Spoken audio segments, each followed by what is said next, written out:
दूसरी तरफ हम एम्परर को उस मिस्टीरियस लेडी को रिपोर्ट देते हुए देखते हैं। साथ में एक और हुडेड सर्वेंट भी है और वो उसे बताता है कि टाइची ने विंड स्पिरिट के साथ पैक्ट कर लिया है। लेडी कहती है कि फिर तो उसके अगले गाइडेंस की तैयारी का वक्त आ गया है और एक शहर के बाद अब एक पूरे देश की बारी है। जंग के बाद एस्पायर धीरे धीरे फिर से बसने लगता है, पर अपनी जीत के बावजूद उन्होंने बहुत कुछ खोया था। हम टाइची को अन्ना की कब्र पर फूल रखते हुए और उसे जन्नत से उस पर नजर रखने को कहते हुए देखते हैं। इसके बाद वो लेमिया और बाकी सबसे मिलने जाता है और उन्हें एरियल से इंट्रोड्यूस करवाता है, उसे उसके मिनी फॉर्म में समन करके।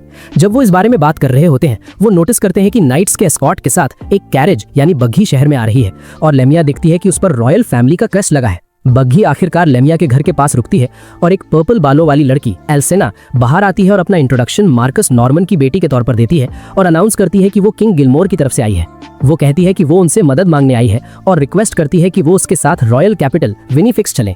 रास्ते में लेमिया एल्सेना से देश के करंट हालात एक्सप्लेन करने को कहती है और वो बताती है कि पिछले 30 सालों से देश 2 फैक्शंस में बटा हुआ है, एक जो करंट किंग को सपोर्ट करता है और दूसरा उनके छोटे भाई ड्यूक डॉर्सहाइम को। किंग गिलमोर ने अपनी पोजीशन डिप्लोमेसी और दूसरे नेशन से दोस्ती करके हासिल की है, जबकि ड्यूक डॉर्सहाइम थोड़ा कंजर्वेटिव यानी पुराने ख्यालों वाला है। किंग गिलमोर की एक पॉलिसी के मुताबिक उन्होंने अपने कुछ मेजेस दूसरे नेशंस में भेजे हैं और इससे एक मैजिक किंगडम के तौर पर उनका दबदबा यानी डोमिनेंस खत्म हो सकता है। ऑपोजिशन ने आखिरकार उनके खिलाफ हथियार उठाने का फैसला कर लिया है और एक बगावत यानी रिबेलियन वॉर बस होने ही वाली है और वो उम्मीद कर रहे हैं कि वो इस लड़ाई में उनकी हेल्प करेंगे। इसी के साथ वो कैपिटल पहुंचते हैं और टाइची नोटिस करता है कि वो जगह लगभग एक गोस्ट टाउन जैसी सुनसान है। लेमिया एल्सेना से पूछती है कि क्या किंग ने टाइची और रिन के बारे में कुछ कहा और वो बताती है कि किंग ने उन्हें साथ लाने पर जोर दिया था। तभी एक तीर उनकी तरफ आता है, पर टाइची उसे हवा में ही एक गिगा चार्ट की तरह पकड़ लेता है और उसकी जान बचा लेता है। हमें पता चलता है कि ये ड्यूक के एक आदमी ने चलाया था जो उसे कैपिटल में दूसरी दुनिया के लोगों यानी अदर वर्ल्डर्स के आने की रिपोर्ट देता है। वापस कैसल में टाइची और बाकी सब कोर्ट रूम में जाते हैं और एल्सेना उन्हें हेड मेज बेला, आर्मी के सुप्रीम कमांडर जनरल सुमेला और किंग की इकलौती बेटी प्रिंसेस चार्लेट से इंट्रोड्यूस करवाती है। तभी किंग भी अंदर आते हैं और एस्पायर के डिफेंस में उनकी कोशिशों की तारीफ करते हैं। लेमिया फॉर्मेलिटी स्किप करने का डिसाइड करती है और उनसे पूछती है कि असली मामला क्या है। किंग बाकी सबको बाहर जाने को कहते हैं और फिर लेमिया से कहते हैं कि वो बिल्कुल नहीं बदली, लगता है वो पुराने दोस्त हैं। और लेमिया कहती है कि वो उसकी मदद करेगी, पर बस तब जब वो उसकी कंडीशंस मान लेगा। वो फिर कहती है कि वो लोग अभी के लिए एस्पायर वापस जाएंगे और वो ये भी चाहती है कि किंग ईमानदारी से बताए कि क्या टाइची और रिन को इस दुनिया में समन करने के पीछे उसी का हाथ है। गिलमोर सच्चाई कबूल करने का फैसला करते हैं और कहते हैं कि हाँ, उन्होंने ही उन्हें समन करने का ऑर्डर दिया था। ये सुनकर टाइची आगे बढ़ता है और उनसे पूछता है कि वो कैसे उनकी सुकून भरी जिंदगी छीनकर उन्हें यहाँ लोगों को मारने के लिए समन कर सकते हैं और उनके खिलाफ अपना प्रोटेस्ट दिखाता है। गिलमोर कहता है कि वो इसकी पूरी जिम्मेदारी लेगा और फिर वो सब अपने रूम्स में चले जाते हैं। लेमिया और मेरा जनरल से बात करने जाती हैं और टाइची और रिन इस नए राज के बारे में बात करते हैं। तभी एल्सेना उनका दरवाजा खटखटाती है और कहती है कि प्रिंसेस उनसे बात करना चाहती है। इसी के साथ चार्लेट अंदर आती है और उनसे इस तकलीफ के लिए माफी मांगती है और रिवील करती है कि असल में उसने ही उन्हें इस दुनिया में समन किया है। वो समझाती है कि उसने स्पेल को कास्ट करने से पहले बहुत रिसर्च की थी और वो इस कश्मकश में थी कि किसी को उसकी पीसफुल लाइफ से निकालकर अपने लिए लड़वाना सही है या नहीं, पर आखिर में उसने वही किया जो इस किंगडम की प्रिंसेस के तौर पर उससे एक्सपेक्ट किया जा रहा था।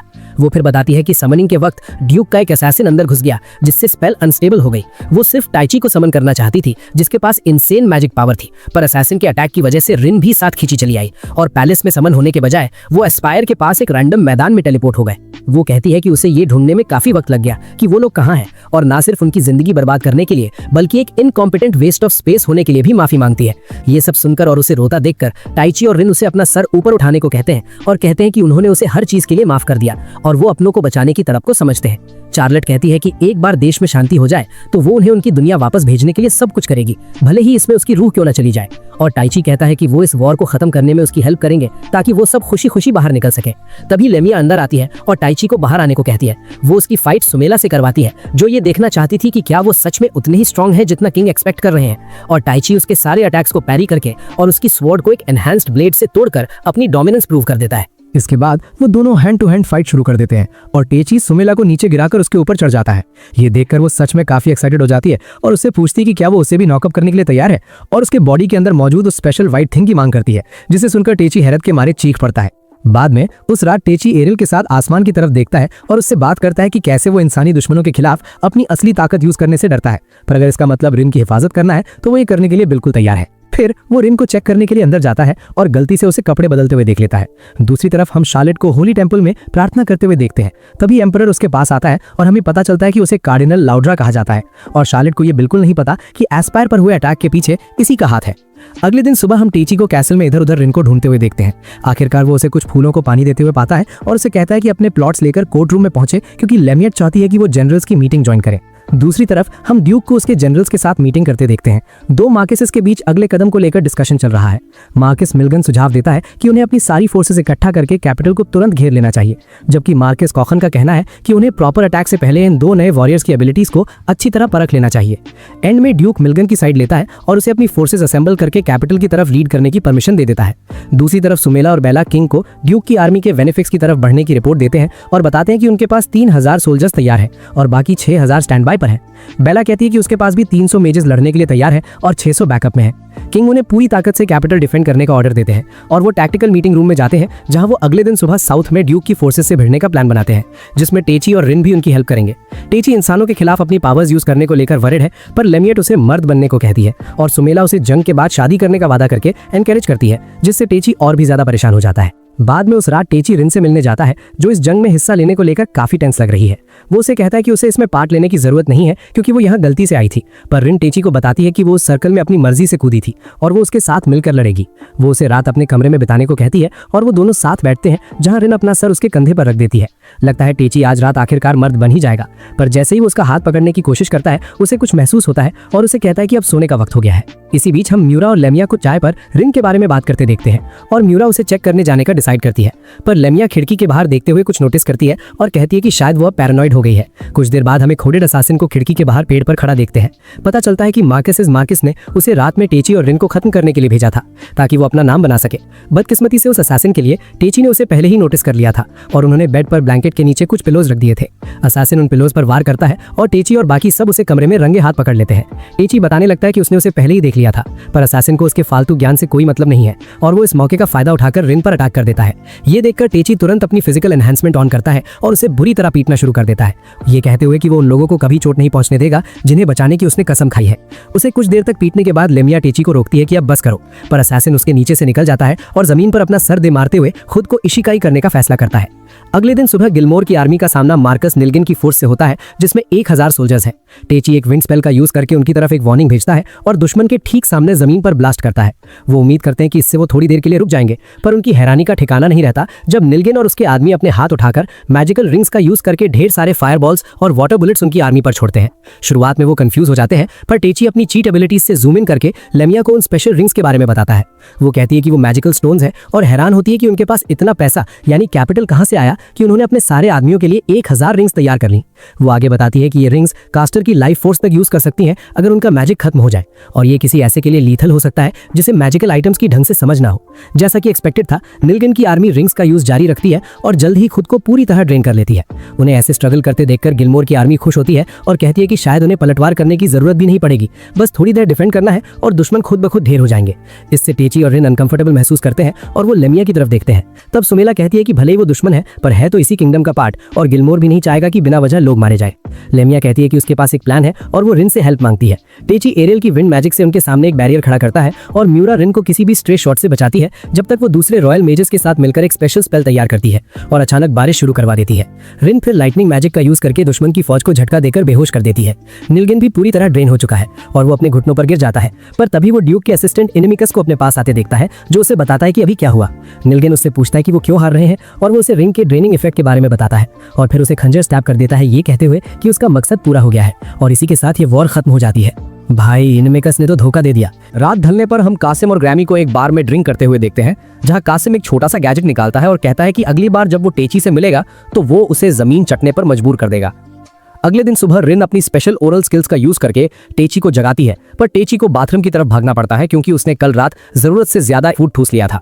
इसके बाद वो लेमिया और म्योरा से मिलते हैं, जो उन्हें बताती हैं कि किंग ने उन सबको कोर्ट रूम में समन किया है। वो सब देखने जाते हैं कि आखिर मामला क्या है और किंग कहता है कि प्रिंसेस उन्हें जंग में उनकी अचीवमेंट्स के लिए रिवॉर्ड देना चाहती है और उन्हें स्पेशल वेपन्स पिक करने की इजाजत देती है। लेमिया एक मैजिक रिंग लेती है, टेची एक जापानीज लुकिंग कटाना उठाता है, रिन एक फैंसी स्टाफ चुनती है और मायरा अपने लिए एक हाई ग्रेड डैगर ले लेती है। इसके बाद वो सब ट्रेनिंग ग्राउंड्स पर जाते हैं, जहां सुमेला टेची से उसकी बड़ी कारी तलवार बिग ब्लैक सोर्ड दिखाने को कहती है। लेमिया भी अपनी मैजिक रिंग टेस्ट करती है और सुमेला टेची के ऊपर चढ़ जाती है और उसे कहती है कि वो अपनी तलवार के साथ अपना सारा हॉट पैशन उस पर अनलोड कर दे। वो उसे इधर उधर धक्के देती है और कहती है कि उसके पास जो भी है वो सब ले लेगी, पर टेची अभी भी कल रात के ओवर ईटिंग की वजह से सिक फील कर रहा है और आखिर में बेहोश हो जाता है। टेची किसी तरह वहां से बच निकलता है और शहर में कुछ मेडिसिन लेने जाता है। बाहर निकलने पर वो नोटिस करता है कि लोग उसे घूर रहे हैं और वो सोचता है कि क्या वो एरियल को देख रहे हैं, पर वो कहती है कि उसने ऐसा मैजिक किया है कि अभी सिर्फ वही उसे देख सकता है, तो लोग असल में टेची को ही देख रहे हैं। तभी कुछ बच्चे उसके पास आते हैं और उसे वॉर का स्ट्रॉन्ग मैन बुलाते हैं। तब टेची को रियलाइज होता है कि वो लोगों के बीच काफी पॉपुलर हो गया है। वो थोड़ी देर उन्हें एंटरटेन करता है और फिर एक सुनसान सड़क पर जाकर उस शख्स को आवाज देता है जो सायों में उसका पीछा कर रहा था। ये कोई और नहीं बल्कि वही एक हाथ वाला कासिम निकलता है जो टेची को मिल रही इस सारी फेम की वजह से काफी सॉल्टी फील कर रहा है। टेची उससे पूछता है कि उसके हाथ को क्या हुआ, और जब उसे पता चलता है कि वही वो बंदा है जिसने उसका हाथ उड़ाया था तो उसे सच में काफी बुरा लगता है। कासिम कहता है कि उसने उसे हराने का पक्का इरादा कर लिया है और उसे अपनी शर्तों पर एक ड्यूअल के लिए चैलेंज करता है, वरना वो शहर के सारे कुओं में जहर मिला देगा। वो लॉर्डर से मिला हुआ वो गैजेट निकालता है और कहता है कि ये टेची की मैजिक पर रिस्ट्रिक्शंस लगा देगा और उसे उसकी अपनी पावर के बराबर कर देगा। इस तरह वो बराबरी की जमीन पर लड़ सकते हैं और वो प्रूव कर सकता है कि वो सिर्फ उसके गिफ्ट्स की वजह से हारा था।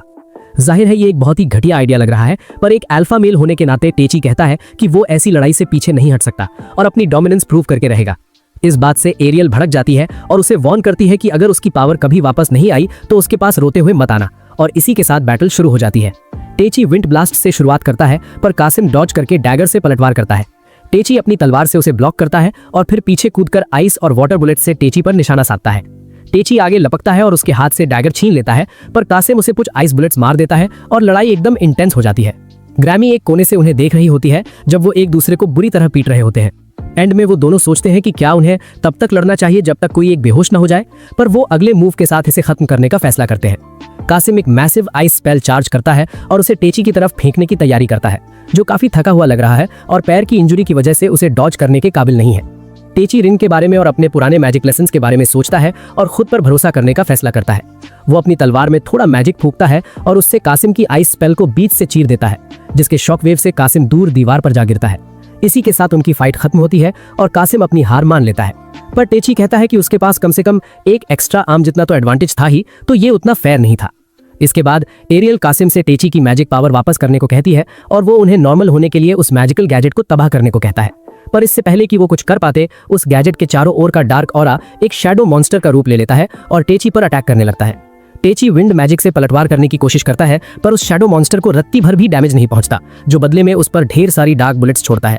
हालात काफी खराब दिख रहे हैं, पर तभी अचानक ग्रैमी अपनी इनविजिबिलिटी क्लोक से बाहर आती है और मॉन्स्टर पर अटैक कर देती है।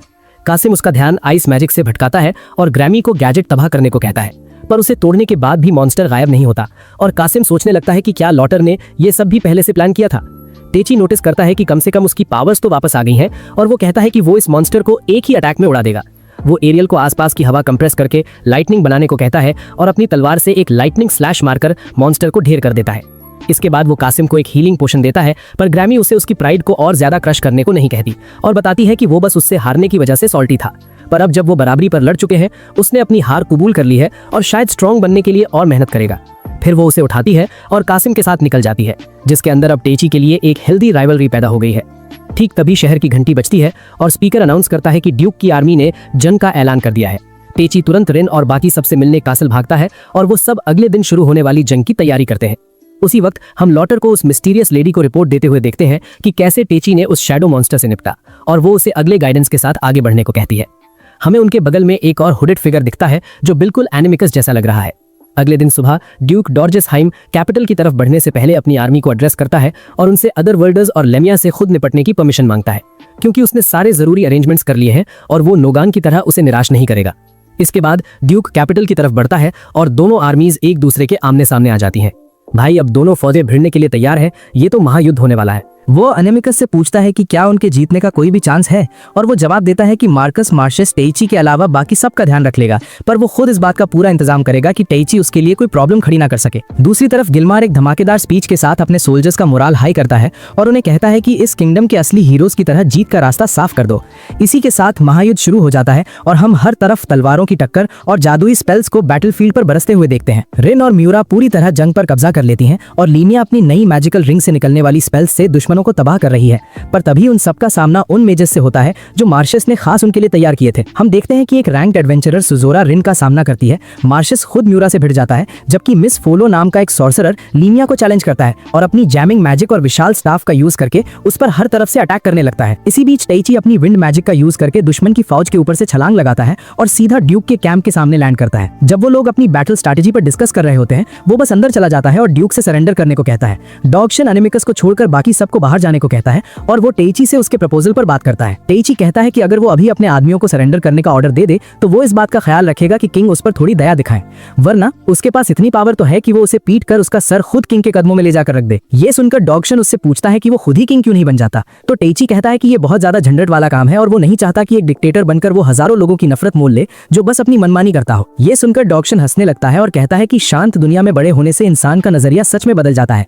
पर फिर वो टेइची को बताता है कि ये प्राइड यानी सम्मान की बात है और कभी कभी ताकतवर लोगों को अपने फैसलों के साथ आगे बढ़ना ही पड़ता है, भले ही उसका नतीजा उनकी मौत ही क्यों ना हो। टेइची उसके अजीब चेहरे को देखकर सोचता है कि क्या हथिया नहीं गया है। वहीं हम पीछे एनिमिकस को सबकी पीठ पीछे एक डार्क स्पेल पकाते हुए देखते हैं, जिससे उनकी आर्मी के सभी लोग उसका वो डार्क जूस पीने पर मजबूर हो जाते हैं। वापस बैटलफील्ड पर लीमिया मिस फोलो का सामना करती है और उससे पूछती है कि क्या उसका प्लान बस उसे थकाने का है।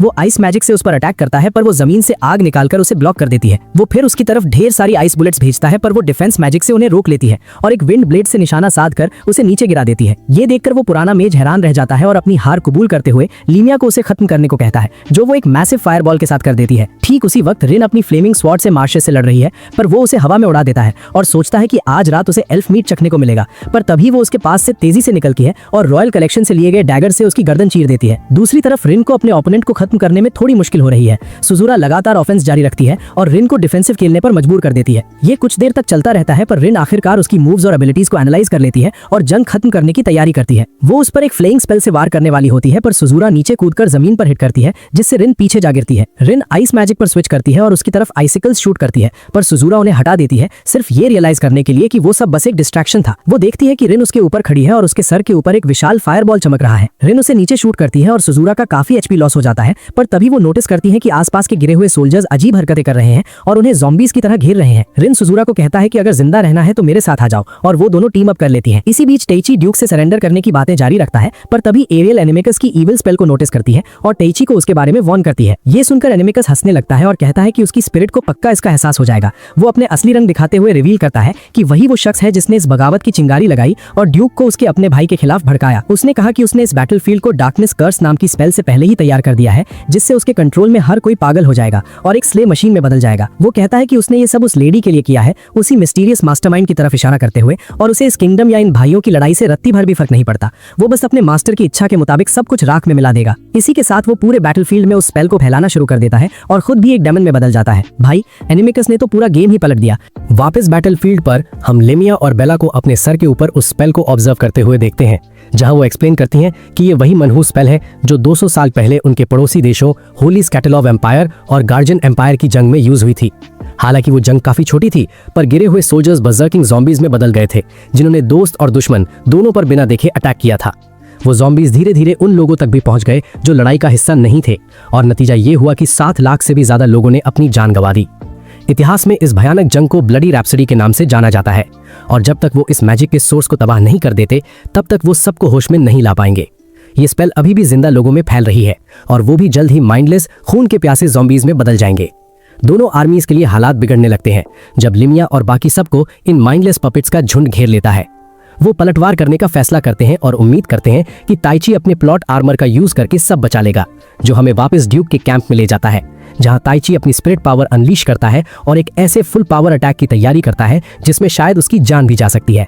वो इस बार अपने दोस्तों को बचाने के लिए सब कुछ झोंकने का पक्का इरादा यानी रिजॉल्व कर लेता है, पर इससे पहले कि वो पावर निकाल पाए, एरियल वक्त को रोक देती है और कहती है कि वो उससे झूठ बोल रही थी। वो उससे माफी मांगती है और कहती है कि वो अपनी असली ताकत से डर रही थी और उसे नहीं पता था कि इसका ताइची पर क्या असर होगा, इसीलिए वो अब तक उसके सामने इस सेमी ओरिजिनल फॉर्म में आई थी। वो आगे कहती है कि उसका निश्चय देखकर अब उसे यकीन हो गया है कि ताइची उसे उसके असली रूप में देखने के लिए तैयार है, और वो उसे अपना असली नाम बताती है, जो कि सिल्फिड निकलता है। इसके बाद वक्त फिर से नॉर्मल फ्लो करने लगता है और रिन सुजुरा के साथ ताइची के पास भागती है और उसे गले लगा लेती है। ताइची नोटिस करता है कि उसके पैर में चोट लगी है और कहता है कि वो अब इस जंग को यहीं खत्म कर देगा ताकि वो सब अपने घर वापस जा सकें। वो अपना हाथ उठाता है और सिल्फिड को पुकारता है और उस डार्कनेस कर्स के मैजिक सर्कल को तोड़ने के लिए एक स्पेशल स्पेल यूज करता है। ये देखकर सब हैरान रह जाते हैं और सुजुरा रिवील करती है कि सिल्फिड असल में क्वीन ऑफ स्पिरिट्स का नाम है और उसे पूरे यूनिवर्स की 4 सबसे ताकतवर स्पिरिट्स में से एक माना जाता है। इसी के साथ सब कुछ नॉर्मल हो जाता है और ताइची कहता है कि उसे अभी भी उस बंदे से निपटना है जिसने ये सब किया, और वो इनिमिकस से उसके डेविल फॉर्म में लड़ने की तैयारी करता है। वो अपनी नई पावर चार्ज करता है और वो दोनों आसमान में किसी ड्रैगन बॉल जी स्टाइल फाइट की तरह उड़ने लगते हैं। वो एक दूसरे से कई बार टकराते हैं। फिर ताइची उससे उस मिस्टीरियस लेडी के बारे में पूछता है। इनिमिकस कहता है कि वो इस दुनिया की रूलर है और उसने ही सब कुछ प्लान किया था, उसके जन्म से लेकर उसके इस दुनिया में समन होने तक और आज के इस दिन तक जब वो एक समनर के तौर पर अपनी असली ताकत अनलॉक कर रहा है। वो रिवील करता है कि ये दुनिया एक विशाल महायुद्ध यानी मैसिव वॉर की तरफ बढ़ रही है और उसे बचाने के लिए उन्हें एक अल्टीमेट वेपन की जरूरत है और ताइची उनके लिए वही वेपन बनेगा। वो आगे कहती है कि अब तक उसने जितनी भी लड़ाइयां लड़ी हैं वो सब उस लेडी के प्लान का हिस्सा थीं ताकि वो और स्ट्रांग बन सके, और वो खुद भी उसके इस ग्रैंड स्कीम में महज एक प्यादा यानी पॉन है। ताइची उससे उस लेडी का नाम पूछता है पर इनिमिकस कहता है कि अभी ये जानने का सही वक्त नहीं है, जिससे ताइची भड़क जाता है और कहता है कि वो ऐसे किसी घटिया यानी बीएस बहाने के लिए अपने दोस्तों और हजारों लोगों की मौत कबूल नहीं करेगा। वो डेमन को पंच मारना जारी रखता है और जैसे जैसे उसका गुस्सा बढ़ता है वो उस पर भारी पड़ने लगता है। वो उसे लगातार पीटते रहता है जब तक कि वो उसके पेट पर इतना भयानक हिट नहीं मारता कि वो सीधा जमीन में जा गिरता है। वो उसके ऊपर खड़ा होता है और इनिमिकस उसे आखिरी वार करने को कहता है क्योंकि उसका नरम दिल ही उसकी आखिरी कमजोरी बची है। पर ताइची उसे बताता है कि इस पावर को एक्सेप्ट करते वक्त उसने अपनी इंसानियत पीछे छोड़ दी थी और एक स्ट्रॉन्ग लाइटनिंग अटैक से उसे राख यानी इवेपोरेट कर देता है। इसी के साथ जंग खत्म होती है और हम ताइची को कैसल में रिन, लिमिया और मीरा के साथ जागते हुए देखते हैं। वो उसे तब से लेकर अब तक की सारी बातें बताती हैं जब से उसने इनिमिकस को हराया था, और एल्सीना और शार्लेट भी उसे देखने दौड़ी आती हैं। लगता है उसका मैजिक खत्म हो गया था और वो कई दिनों तक सोता रहा था, पर अब उसे इस किंगडम का हीरो माना जा रहा है। गिंग अपने भाई को उसकी बगावत के लिए सजा देता है और फिलहाल किंगडम में शांति लौट आती है। हम ताइची को ये सोचते हुए देखते हैं कि कहीं इस पावर की वजह से वो भी एक मॉन्स्टर में ना बदल जाए, पर लिमिया उसे यकीन दिलाती है कि भले ही उसके पास कितनी भी पावर आ जाए, जब तक उसका दिल सही जगह पर है वो हमेशा एक इंसान ही रहेगा। वो उसे चेयर अप करती है और वो सब अपनी ट्रेनिंग जारी रखने के लिए एस्बिर वापस जाने का फैसला करते हैं। शार्लेट और एल्सीना उन्हें विदा करती हैं और शार्लेट वादा करती हैं कि वो उन्हें उनकी दुनिया वापस भेजने का रास्ता जरूर ढूंढेंगी। ताइची उन्हें कहता है कि वो अपना पूरा वक्त लें क्योंकि उन्हें इस दुनिया के नए दोस्तों के साथ कुछ वक्त बिताने में कोई एतराज नहीं है। इसी के साथ वो एस्बिर के लिए निकल पड़ते हैं और ताइची कहता है कि वो इतना स्ट्रांग बन जाएगा कि फिर कभी अपने किसी दोस्त को चोट नहीं पहुंचने देगा। वहीं दूसरी तरफ वो मिस्टीरियस मास्टरमाइंड लेडी अपने क्रिस्टल वॉल के जरिए उस पर नजर रखे हुए हैं। और इसी तरह इसेकाई चीट मैजिशियन का सीजन 1 खत्म होता है। भाई ये तो एकदम धमाकेदार एंडिंग थी। क्या आप चाहते हैं कि मैं सीजन 2 की रूमर्स या लाइट नॉवल की आगे की स्टोरी नरेट करूं ताकि पता चले कि वो लेडी आखिर है कौन?